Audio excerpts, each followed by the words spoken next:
Welcome to this week's Treasury Career Corner podcast, where I interview Treasury professionals about their Treasury careers. Each and every week, I talk to treasurers about how they build their careers, where they are now, where they see both themselves and the Treasury profession going to next. And a special thanks to Flywire, our fantastic sponsors. If you've ever wondered whether there was a way to ease your international transaction hassles, they're the guys to talk to. If you follow the link in our show notes, you can see me talking to my mate Greg Levin, their Senior VP of Sales. I get to ask Greg about who are Flywire and how they can help you and your Treasury team with your cross-border payment headaches. Just follow the link to the interview in today's show notes. And now, let's get on with the show. In this week's show, I'm joined by Brian Feldott, the CFO, VP of Investor Relations at Treasury at Rise Oil and Gas.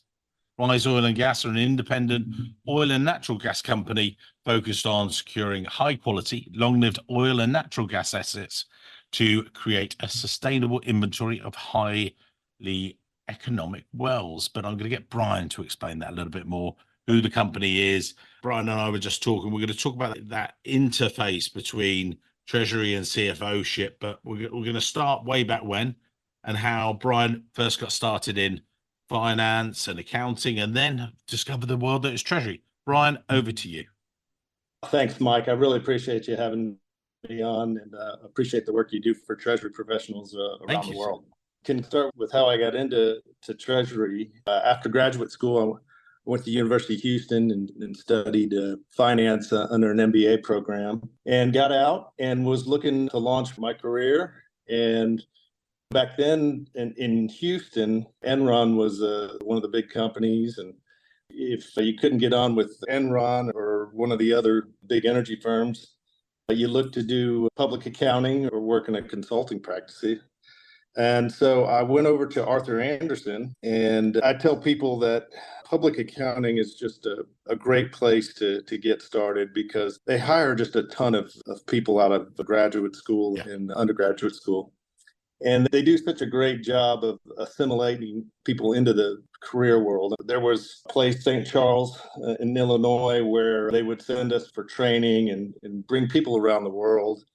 And they spend a lot of money on you to get you really fine-tuned for the business world. So I'm real thankful for the opportunity that Arthur Andersen gave me.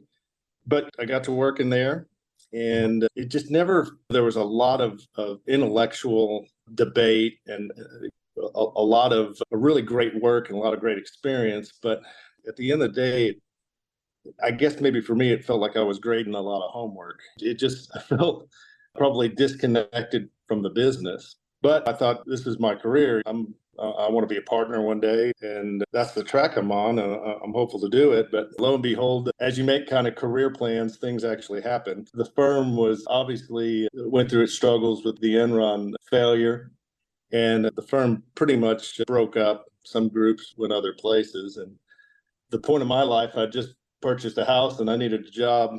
And luckily for me, Continental Airlines was going through a spinoff of their regional division, and they needed a whole new back office. And I was fortunate enough to get over to ExpressJet in an accounting role as a controller group of the maintenance division. And it was just a wonderful experience. I felt more connected to the business in that accounting role, but still something felt a little missing. And Rob Austin over there at ExpressJet gave me an opportunity to develop the Treasury group after a few years in the controller group. And let me just jump in there just briefly, Brian. Sure. When you and I had our pre-conversation, we talked about the fact that going in, a lot of people, I want to be in the front office, I want to be in the dealing, I want to do all this. But as you talked about, the back office, learning that is getting the foundation, and then you were given that springboard. And again, I was looking into my notes that you then went into Treasury when Treasury wasn't really a thing there. Treasury was out there in the world, but it wasn't so much. Talk us through why you thought that was important, I think. Yeah, let me give you a little bit about the dynamic there. So Continental spun off ExpressJet, and they didn't build the back office out for ExpressJet all at once. Continental remained in place to manage the treasury function for ExpressJet until such time when they could take that on. I got in, I was working in the controller group, doing the accounting, closing, accruals, all the heavy lifting on the accounting side. Yeah. And then it came time for ExpressJet to take on the treasury function. And Rob Austin gave me my break and believed in me because of the work I was doing and the understanding of the business, maybe not the complete understanding of the treasury function, but the complete understanding of the business and the needs, having learned that through the accounting side, to take on the treasury piece. It was a great opportunity, but I got to tell you, when I got over to treasury, there was, like I talked about, there was a piece of not really feeling 100% connected to the business. But I tell you, the day you wake up and the organization is counting on you to clear payments and collect money and just all these wonderful little activities that go on in treasury and keep the business liquid and flowing, that was a great day for me. I can remember I started waking up without an alarm clock. I was ready to go to work. There was just these challenges of day to day, month to month, looking out over the next year, and when you had debt maturing and when you had money maturing and matching it all up, and the accounting group still counted on you to help them through the close process. But every day, it was the first time in my life or in my career where I was like, man, people depend on me every day. And it was just a great awakening, because you study finance, study accounting, and there's a lot of wonderful careers out there. But this one was definitely for me, and in terms of giving me a lot of energy and connection to the business, was what I found just a wonderful element to it. And obviously your early days and you expanded the role. Again, you talked about Continental. Can you explain the sort of size of the group and what Treasury was like there as well, for the, again, for the listeners, if they're thinking, oh, that's good, is that the sort of size of organization I should develop or join or whatever? Yeah, it was hundreds of millions of dollars in revenue. We managed at one point, we had $1 million of cash to manage and invest overnight, midterm, and long term. A little bit of international activity. There was, I'll call them small scale problems. Back in the day, we would collect cash for the alcohol sales on the airplane and trying to figure out how to get that cash to the bank when the plane lands in some remote area. There's everything from the kind of little micro treasury problems to the big, we got a $20 million. Yeah, we got a $20 million plane we need to close on and wire funds for. At one end of the spectrum, you had a couple dollars for a liquor bottle, and on the other extreme, you had a multi-million-dollar lease payment or something to take care of on a daily basis. So it presented a lot of unique and interesting little challenges. And there was even times when the plane was down for maintenance in an area where you didn't have a maintenance base, and they wanted to sell you a part, but they wanted the cash up front. And you'd get these strange calls like, hey, we're trying to buy a part for this airplane and we need to get cash, and it's got to be in pesos, and hurry up because the plane's down and we need to get it back in service. It had a lot of activity and a lot of fun from both, like I said, an operational standpoint and then more of the traditional business and finance realm. Yeah. And then talk us through the sort of development of you were taking a wider role than just treasury. You did some tax and corporate finance, but then you focused with the move to New Park and things. Continental Express, obviously an airline. Talk us through the next moves. Yeah, it's funny. There was the tax and treasury group was one group that had reported to one VP. And there was a period of time where we couldn't hold on to a tax director. And so my boss came to me and said, can you just keep things within the fences here for us and help out for a little while till we find somebody? And a year or so later, I guess I was able to keep it within the fences enough. I guess he slowed down looking for somebody, or what? ever happened that I just found myself managing both the Treasury and the tax piece of it. And so it was the opportunity calls in strange ways sometimes, and raising your hand and not being afraid, even when something that can be somewhat intimidating in terms of tax, especially if you're not traditionally raised in that area of the business. It did help me gain a ton of experience and give me a great solid foundation to get some other roles down the line for sure, and some other opportunities. And talk about then the next move to New Park and everything else.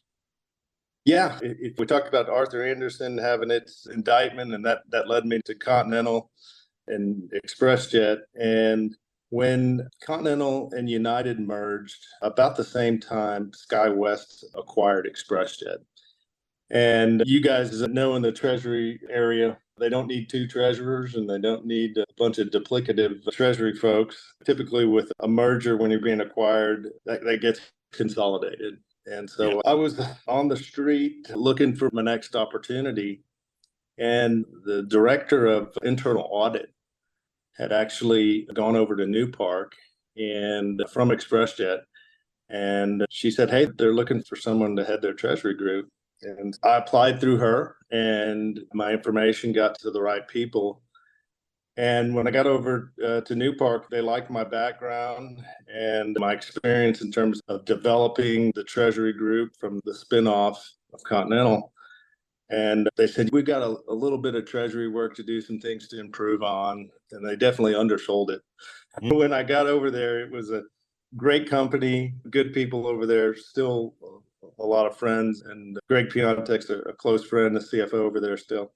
But when I got over there, well, talk us through what the Treasury was like. Was a little bit of a mess. It was a company that had grown through acquisition. Acquiring, what are New Park for the audience? Yeah, New Park is an oil field service company, and it's got two. At the time, it had three businesses. Primarily, it was drilling fluids, which is a fluid system that gets engineered to support the drilling and the drill bit for oil wells. Right. And then they had a mat business, which provides matting foundations to park the oil rig and the ancillary equipment on, and provide a foundation and an area to work. And then they had an environmental services business.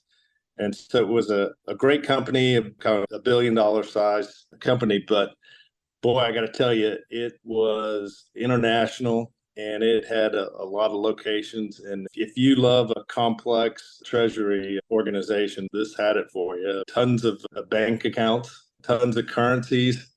The company gets drug wherever the big driller is headed. So if Exxon calls and says, we want to drill a well in the North Sea or something like that, you got to figure out where you're going to park your Treasury operation.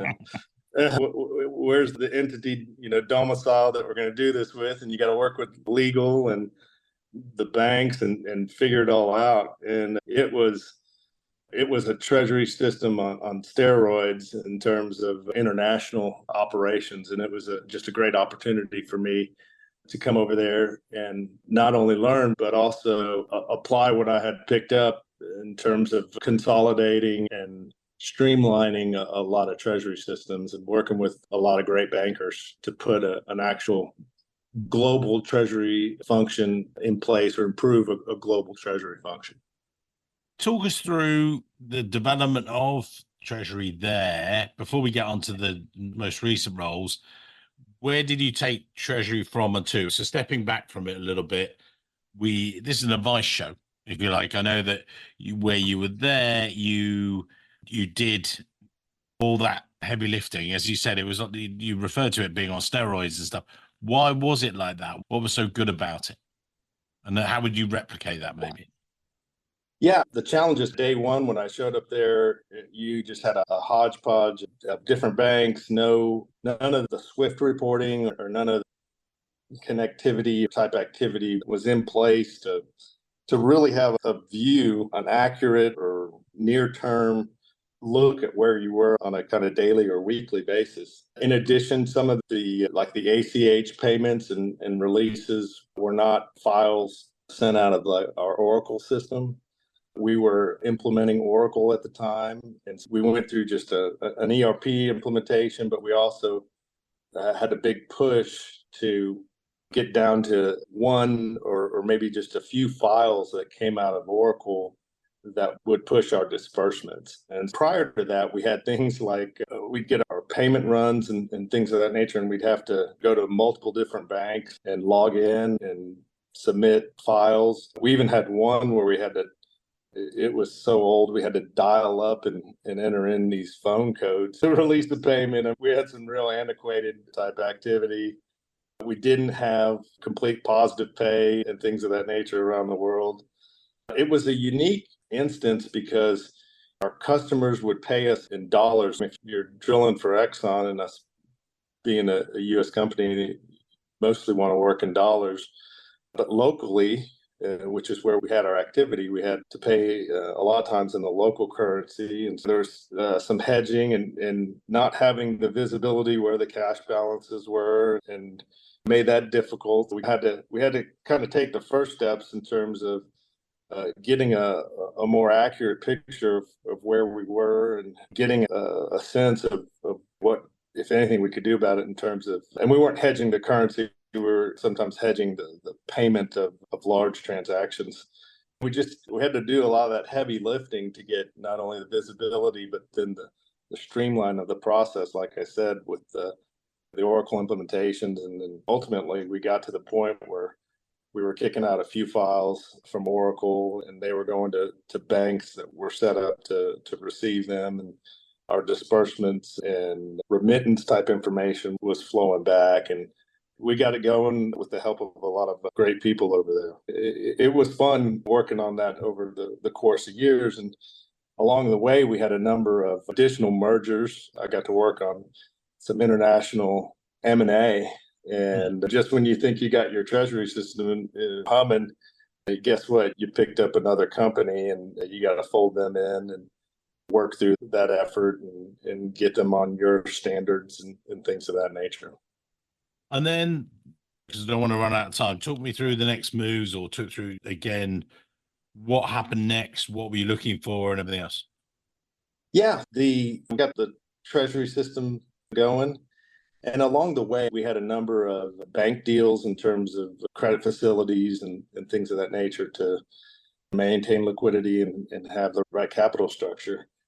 And so I got to working real good with the banks and the relationship managers and things of that nature. And we had outsourced a lot of the investor relations. And Greg came to me and said, would you like an opportunity to work on the investor relations side with me as well? And I said, yeah, it's great. And it made a lot of sense because we worked with the banks, your debt financing, you have a relationship and a relation with the banks, and you got to be telling them the story, and it needs to align with the same story you're telling the equity investors. And so Greg gave me the opportunity to start helping out on investor relations. And so it was a wonderful opportunity to expand outside of traditional treasury and really tell the story of the company. I loved, like I mentioned, I love operating the business in the sense that treasury works today to do that. But up until then, I didn't get to really tell the story to a lot of people. And going to investor relations conferences and energy conferences and talking about the company, what we do, how we do it, our strategy, is really just a great opportunity that Greg and really Paul gave me to hit the road and promote Newpark. Yeah. And then how did that role then lead you into Rise and things like that? Because I wanted, again, we spoke earlier in the show, we spoke before the show about how your role, treasury and investor relations, then investor relations, taking more about telling the story. And you and I were just talking about some of that step up into the CFO position. What's it been like? VP of IR, you've got treasury, you've also got CFOship. What's that like? Yeah, there's one more step there at walk it through. Yeah, New Park was great to me, but the opportunity to join a company that was a much larger came calling. Newfield had a treasurer that was retiring, and they needed somebody and didn't have any internal candidates. And through some banker relationships, they got wind of my name, and they were looking for somebody with some international experience because they had operations in China. And I went through the interview process, and Larry Massaro hired me over at Newfield, and we were off to the races. And it was lucky for me that the role at Newfield had tax and insurance and a lot of the things that I'd worked on before. And so I could talk about my broad experience from before. It really helps build a career when a broad opportunity comes along and you've got some of that experience under your belt. I think I was able to separate myself from some of the other candidates and landed the job over there. And so it was a great couple of years, but I got hit by the acquisition bug again. Newfield was acquired by Encana, which is now Oventive. And like I said earlier, they don't need two treasurers, and you usually get squeezed out at that point. And so I took my exit and have been after the next big thing, which is going after a CFO opportunity, and was able to get on with Rise. The industry, if I can talk about that a little bit, the oil and gas industry has gone through just a ton of consolidations. You see it everywhere, from what the folks over at Exxon have been doing in terms of their acquisitions, and even Oventive. There's probably 40 to 50% of the oil and gas companies have gone through some sort of restructuring or consolidation since 2016, call it. And so the opportunity to move over to do another big treasury, international treasury type function is very limited, as really a lot of treasurers are squeezed out in my particular industry. But I also wanted to broaden my horizons and obviously take the next step and take on the CFO type opportunity. And Kelly and Danny at Rise gave me that opportunity, and I'm thankful, and we are off to the races on building this company. And it's interesting because you go from running just a large scale treasury function, and then all of a sudden you're in charge of treasury, accounting, tax, you name it. You got the whole kitchen sink. And then going from a larger company to a smaller company, you've got a lot more of the day-to-day type activities. And I think my experience that I talked to you about in terms of trying to figure out how to get the few dollars from the liquor bottle sales to the bank helps out from that standpoint. You say that though, but if someone is in Treasury at the moment, they're thinking they've got hankering to be a CFO, how do you see it as being different? You've been in the position for a number of years now. How would you contrast it? We had Sam Pelossa on the show previously. He'd been with Rockefeller as the treasurer, and we talked about the different things he'd learn. Had a great controller that works with him, and although he knows that stuff, that's what he really needs to plug in. What sort of stuff are you looking for? Yeah, I will tell you, unlike a lot of treasurers, I've got this mindset in terms of you've got to understand your internal customers. So throughout my career, I've focused on this: what's my internal customer? And in treasury, your internal customer is accounting. So I've got to understand what the accountants need and what they do. And I've obviously had experience in that. But I went on and got my CPA to solidify my understanding of that activity and how important it is. And I view accounting as a customer throughout my career. I view investor relations as a customer. I think for me, I've had a number of opportunities to get outside of Treasury throughout my career.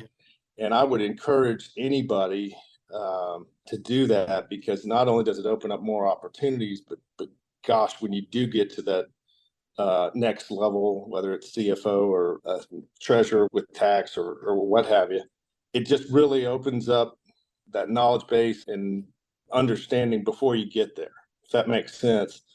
Because there hasn't been really anything I didn't have a little understanding about prior to me taking on the CFO opportunity.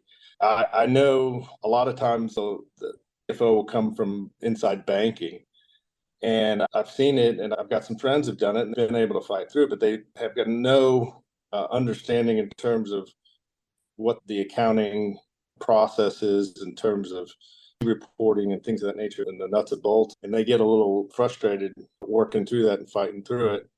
A lot of the bankers who become CFOs, and I'm not picking on them, they're highly capable, but Yeah. they've put together a lot of deals, and they've had tremendous careers of putting together deals, but they've never lived with the deal the morning after. And like, how are you going to clear payments, and how are all those little things that a treasury professionals, hey, let's do this. We're merging or we're putting a deal together. We know what needs to get done.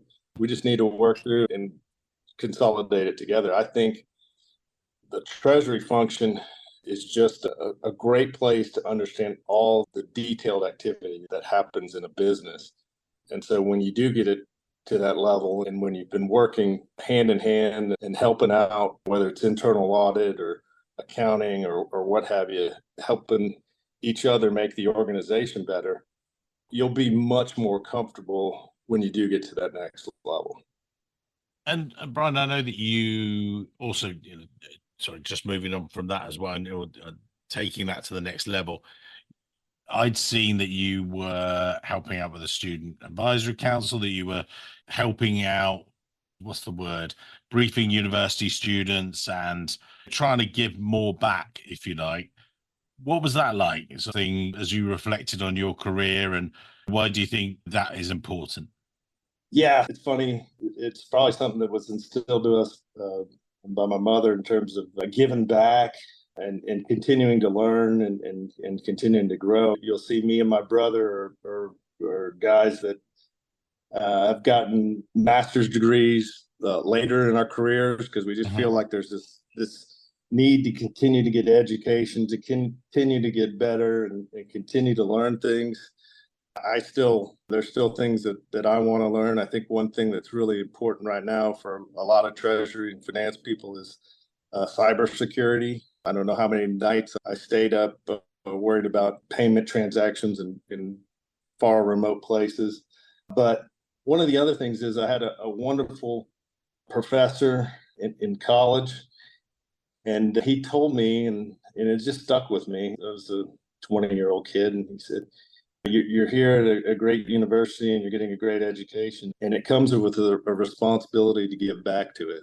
And it doesn't have to be money. It doesn't have to be anything. You'll find a way, figure it out. And connecting with the university students, helping them get insight into I talk to them a lot about their functional career than their industry career.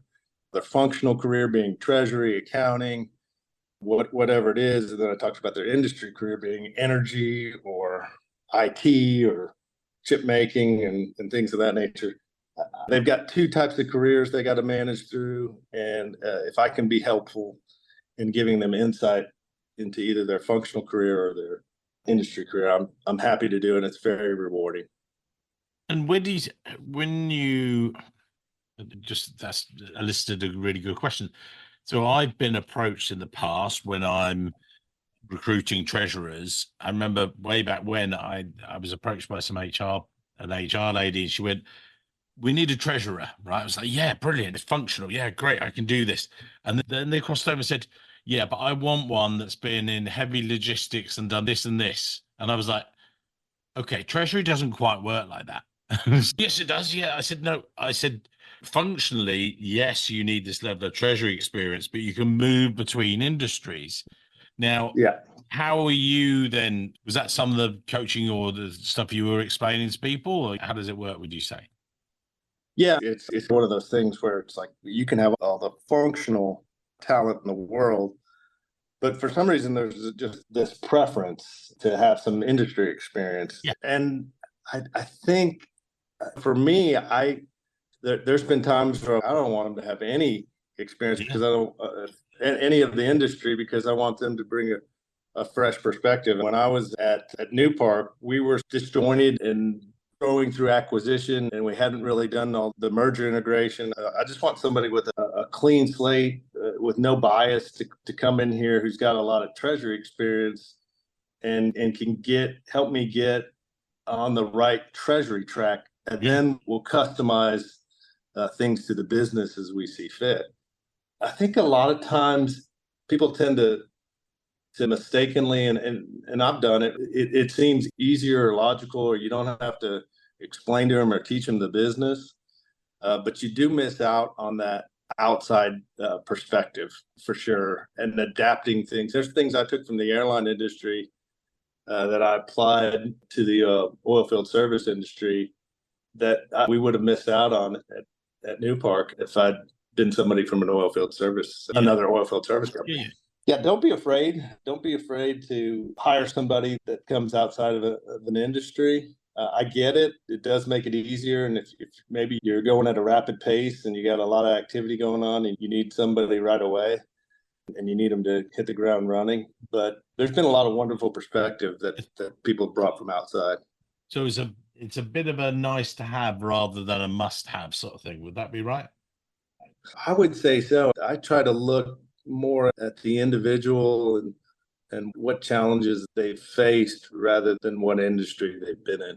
It just, my recruitment has been, I've been so fortunate, focusing a little bit more on what people want to do and what kind of makes them tick. I talked about how when I got to the point where I was working in Treasury and I didn't have to use an alarm clock to get up, is because it was something that I was connected to the business. And I try to find people that have a sense of connection and ownership, and that makes more of a difference to me than someone who came from the same industry. So we're going to put your LinkedIn details in the show notes, because I think we're approaching the end of the show and we want to give some good takeaways for the audience, whatever levels they are. As you say, you've talked about the functional, talked about the industry and things like that. With yourself, what takeaways are you going to give to people today, and or maybe the guys a bit more senior, people more senior in their careers? What are the takeaways as you sit there and reflect? What are you thinking about? Yeah, so continue to learn outside of your function. That's my biggest takeaway. I think it's been one of the key things that's really benefited me, whether you're getting a CPA or a CTP or a certification in cybersecurity, or you're leading a treasury management group discussion in your local area, or you're trying to be an industry leader in your particular industry. Continue to learn. Get outside of Treasury, because the best way I think to improve Treasury is to look at it from an internal audit standpoint, or look at it from an accounting standpoint, or look at it from a business standpoint.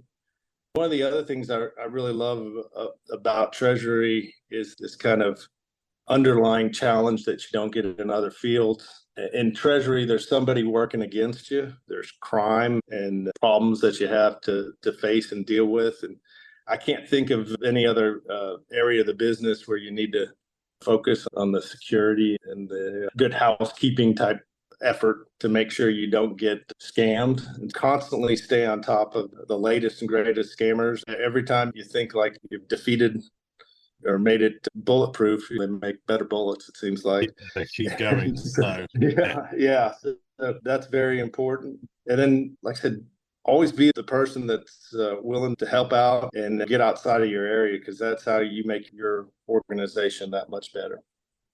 Brian, amazing. So we got continue to learn, get yourself outside of just Treasury, whilst being aware of security concerns as well, of course.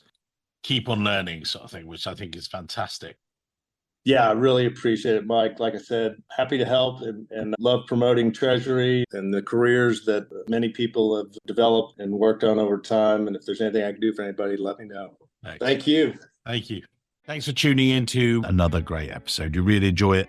Thank you very much. You make it worthwhile. Us recording them with these amazing Treasury professionals right the way across the world, from the US, across the UK, across Europe.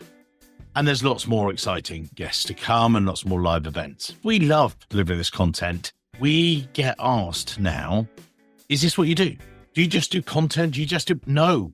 The reason we do the content is to get to know you guys, to give you back the tips for success, if you like, but we're here to help you hire someone. If you need to recruit, call us, because at our heart, we are a Treasury recruitment company. That's how we pay the bills. That's how we pay for the podcast. And that's what we're passionate about. We hear from you at events and things. Can we also help you find your next great role? Can we help you hire? The answer is yes. That's exactly what we do. Yes, we do our Treasury salary survey at treasurysalary.com. That helps us know exactly how to benchmark not only your salary, but also when you're looking to hire, we know exactly what the market is paying wherever you might be, whether it's the US, UK, or Europe. We want to make sure that we are the best informed, that we're not just finger in the air. We always know. If you want to hire the best in Treasury, don't hesitate to contact us. Go onto the website, treasuryrecruitment.com, or for the US, you can contact Joe Grabowski.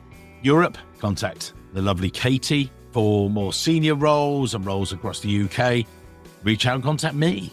Or drop any of us an email, joe@treasuryrecruitment.com, katie@treasuryrecruitment.com, or mike@treasuryrecruitment.com. Let us help you make the hiring process as amazingly seamless and easy as our podcasts are to listen to. Thanks for your amazing support, and looking forward to seeing you at either an event or a conference very soon, or just give me a call. Let's help you find the next role or recruit the next Treasury professional. All right. Until next week. Many thanks.